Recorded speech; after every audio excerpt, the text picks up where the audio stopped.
চীন ভিসার প্রকারভেদ। বাংলাদেশী নাগরিকরা চীনে কর্মসংস্থানের জন্য মূলত কয়েকটি ধরনের ভিসা পেয়ে থাকে। এর মধ্যে সবচেয়ে প্রচলিত হল কর্মসংস্থান ভিত্তিক জেড ভিসা বা ওয়ার্ক ভিসা।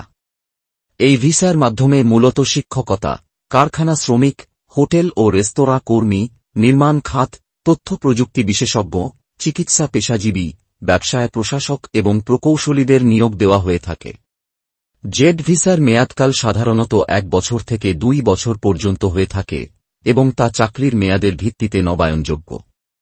এছাড়া স্বল্পমেয়াদী প্রকল্প কর্মীদের জন্য বিশেষ প্রকল্প ভিসা দেওয়া হয়, যার মেয়াদ সাধারণত 6 মাস থেকে 1 বছরের মধ্যে সীমিত থাকে। যারা ব্যবসায় বা বিনিয়োগের সাথে যুক্ত থাকতে চান তাদের জন্য এম ভিসা বা ব্যবসায়িক ভিসা রয়েছে, তবে এটি সরাসরি চাকরির অনুমতি প্রদান করে না, বরং ব্যবসায়িক কার্যক্রম পরিচালনার সুযোগ দেয়।